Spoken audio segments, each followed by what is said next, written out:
welcome back to my channel. Today is going to be a very brief review of Lost World Jurassic Park, the book. I will mention the movie, but they're so different that it's almost not really worth comparing because I feel like besides a few character names and the very basic idea, the movie is just very, very different. So I read Jurassic Park. Let me grab that. So I read Jurassic Park and really liked it, and I think it's definitely a really great book, but The Lost World is not as good. So I'll put it here. It's definitely interesting because of them bringing, Michael Crichton brings back Ian Malcolm, which if you've read the Jurassic Park, you know he died at the end of that. And I don't know why he was brought back, because it seems like he's a very different character in this and not as good of a character. I didn't connect with him as much in this book as I did in Jurassic Park. In Jurassic Park, he's like the voice of reason. He's the one who is constantly going up against John Hammond and just calling him out on all this stuff and telling him, you know, like, he's very much like in his face about like, what are you doing? This is not good. This is terrible. And in this, they really toned down his character, and I think there are reasons, but I didn't like it. Also, at the end of this video, I'm going to do a channel update because I have some things to share and some things that will be changing for sure going forward. Okay, so let's talk about The Lost World.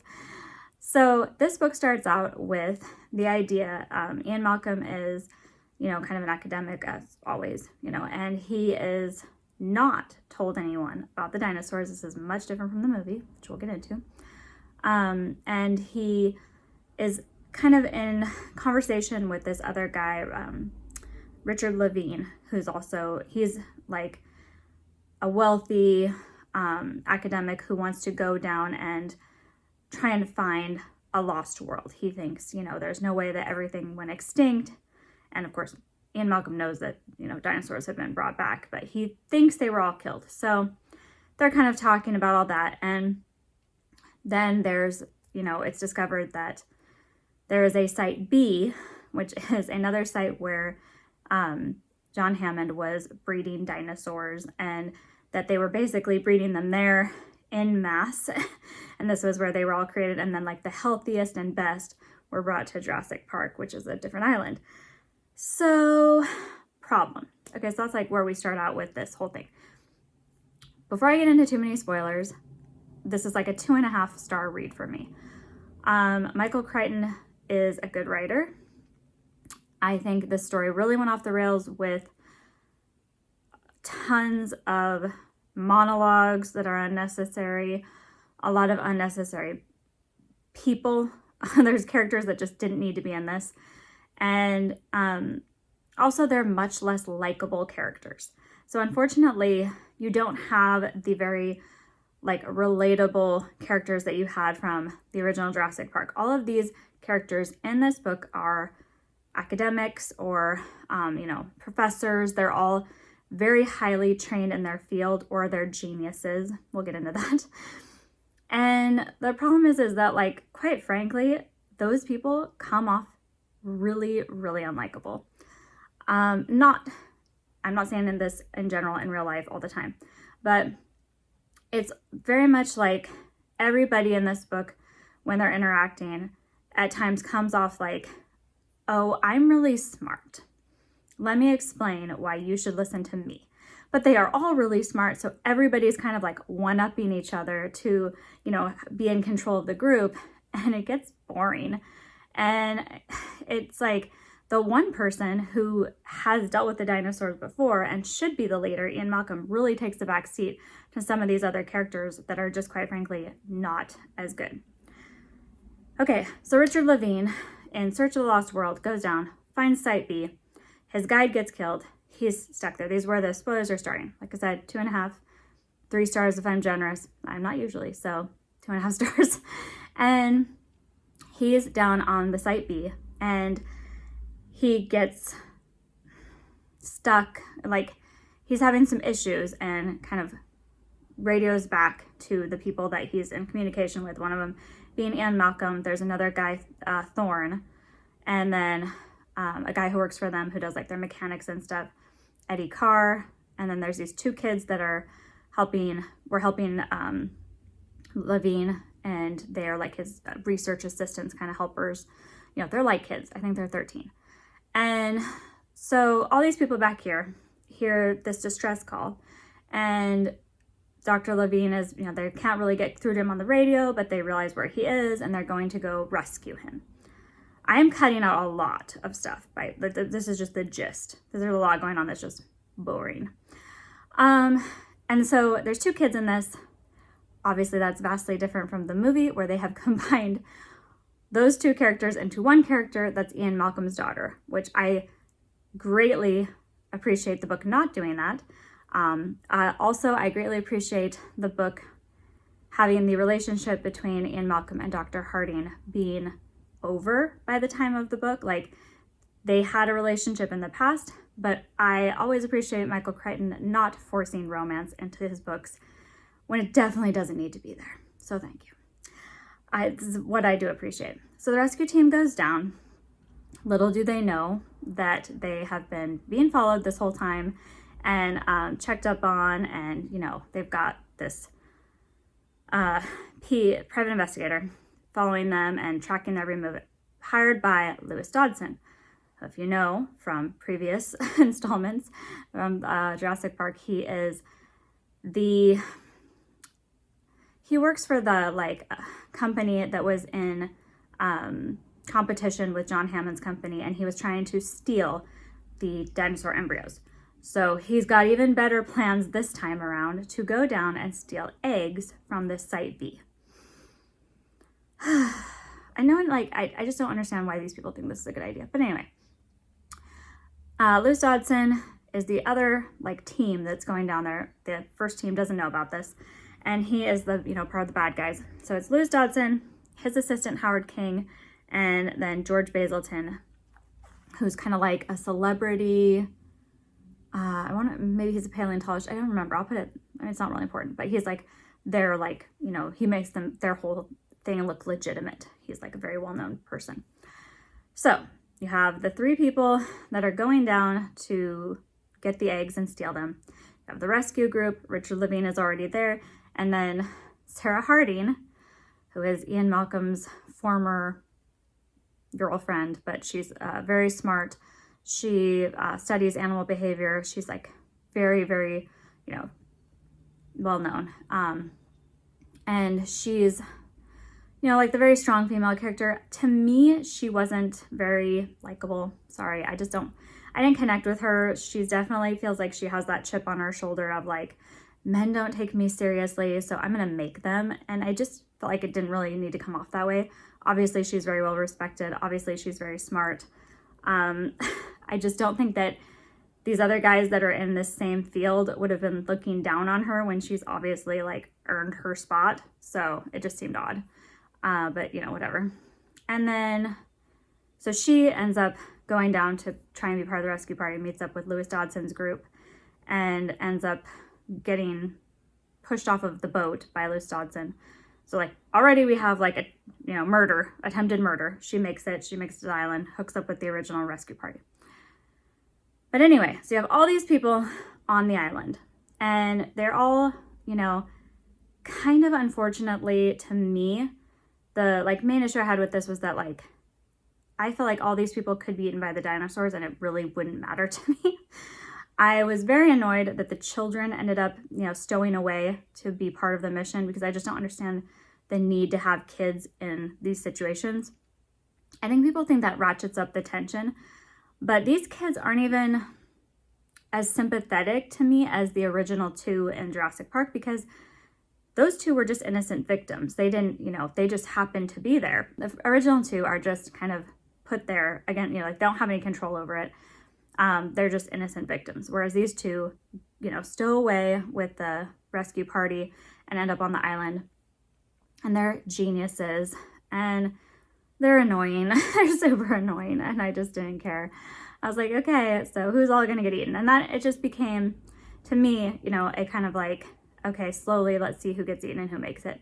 It wasn't a fun story, I didn't feel like. And the really interesting aspects of this book weren't explored. So in my opinion, like the more interesting dinosaurs that are mentioned weren't really explored. And I will say Michael Crichton gave Steven Spielberg, who I believe directed the Jurassic Parks, I'm not sure if he did all of them. I don't think he did the newer ones, but I don't know. Don't hold me to that. He gave him so much good stuff. And I feel like that's the problem, is that the book didn't focus on the really cool things. Like there's the, you have the whole thing with the dinosaur eggs being taken, which ends up being a plot point, I think, in the third movie.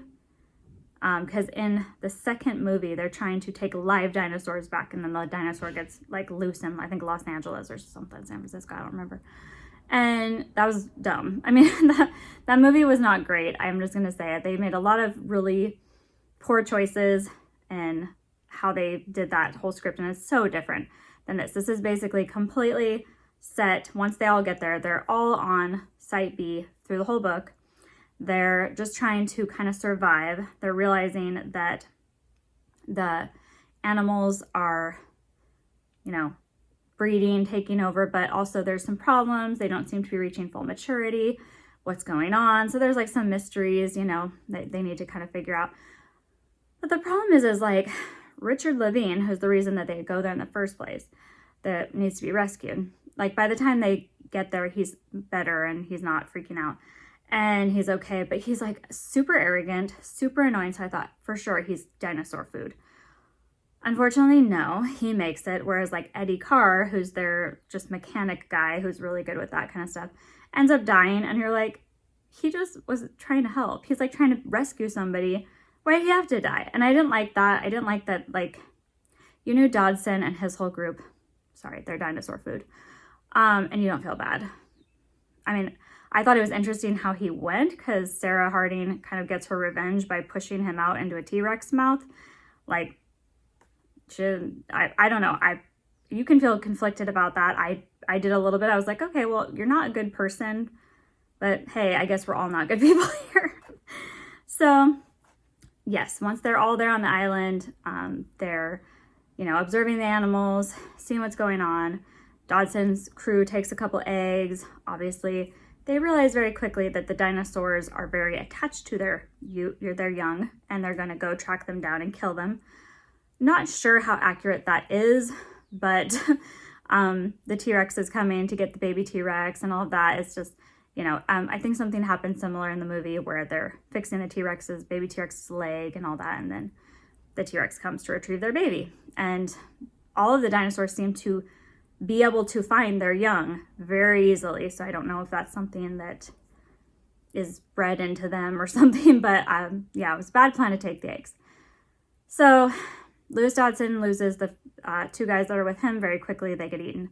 And then he's left, and he's kind of makes it, you know, kind of through till the end. And then the other group loses Eddie at one point, and you know, different people are just kind of being picked off.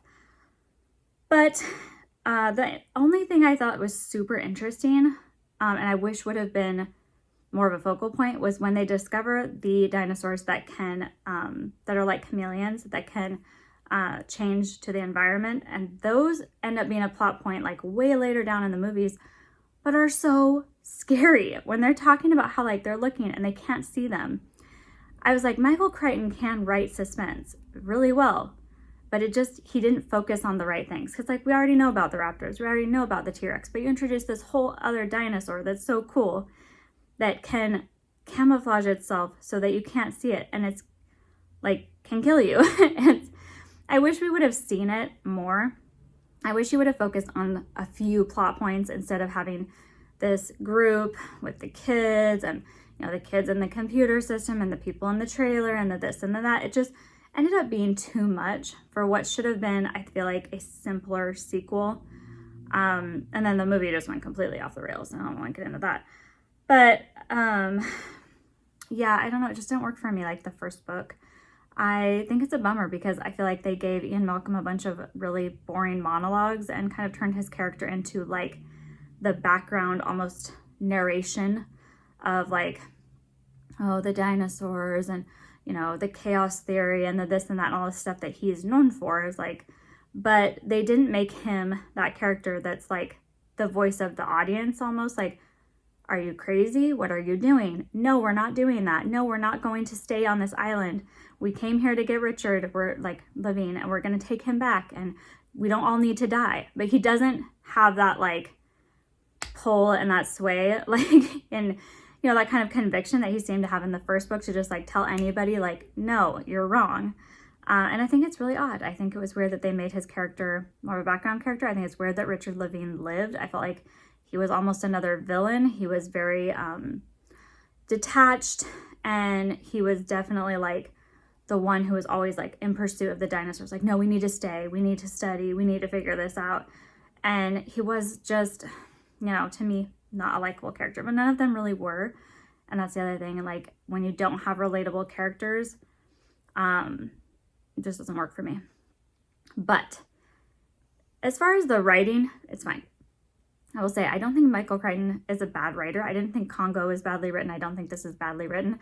I think it's the focus on side things and side characters and having to introduce things that don't matter in the movies, because in the movies they kept Ian Malcolm and John Hammond alive. They have a different dynamic of, you know, Hammond telling him all about Site B and all this stuff. But with this, it's just they find it through, you know, happenstance. And it just didn't work for me like the first book did. And I think, too, that if it would have been scaled back to like, okay, we're going to go to Site B and we're going to deal with this and we're going to have these characters, and it was like Ian Malcolm and a few other characters, it would have been a lot better, and focused solely on him and his recovery and him having like PTSD from almost dying from dinosaur attack. That's the other thing that I felt like his reactions, like there's a few times where he freezes up, but guy should have been suffering like some serious PTSD to be back on an island with dinosaurs when he almost got eaten. And I feel like that was downplayed when it should have been played up, like him having to overcome that, to get past it, to survive. But sadly, that wasn't really the case. So, not my favorite. That's all I've got to say about that. Sorry I ended up being so rambly. Okay, so quickly on to life updates. I will probably be taking quite a long break from this channel. There's a reason that I've only been filming from here up, because I am in fact pregnant, and I'm 28 weeks currently. So I will not be able to film as much. It like, every time I said I was sick previously was mainly because of the pregnancy, and just I wasn't in good health and had a lot of nausea, was dealing with a lot of issues related to that. So I am 36, almost 37. Just as you're older, like your body just doesn't handle this stuff as well, sadly. But yeah, I'm excited. This is my third child, but I will need to be taking a break. I have to do a lot of things in my house to get ready for this baby, and I have 2 kids already. So having a 4 and a 6-year-old plus being pregnant has just been a lot. So I am planning on uploading a lot less. I don't know when I will be able to read as much. I don't want to say like, oh, I'm going to have this set schedule, because I have no idea. We're talking about possibly moving again, just nearby, but like downsizing, and just with everything going on, I just want to make you guys aware of the fact, like, I'm not disappearing forever, but I honestly don't know when I'll be able to upload consistently again because of this. So that's what's happening with me. Yeah, and also, you know, there's been quite a bit of negativity with BookTube, Bookstagram, and I kind of want to step back from it all and kind of think about my own reviews and also where I want to go with my channel from here. After the Wired interview came out about Brandon Sanderson, I kind of was like, if you know, you know. I'm not a huge Brandon Sanderson fan, but I am a fan. I like his books just fine. And there was this kind of like hit piece done on him. I feel like there's been a lot of negativity, and I feel like that's kind of part of our culture with like calling people out. And I'm just not about it at all. I think there are a lot of channels, you know, that do that, you know, there's authors behaving badly, and, you know, they call out specific authors and not their work. And that's fine for them. That's not what I'm gonna do. I'm not interested in that. I'm not interested in calling out authors and delving into people's personal lives and then trying to call them out on the internet. That's not my thing. So I want to make my reviews and my space more positive. And I've seen even, where indie authors are now commenting on people's reviews on Goodreads and calling out reviewers in a very negative way. And I just feel like as this is getting a little bit toxic to me, I want to step back, focus on what's important to me, whether I'm going to be doing book to movie adaptations only, which I really love to do, or if I'm going to be focusing on compare and contrast like books versus movies.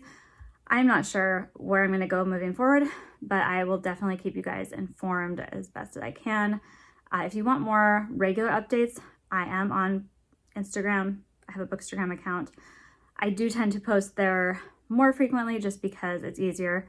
And so I will probably have more current updates and what is going on, things as they happen. So I really appreciate you guys watching and subscribing and talking to me in the comments.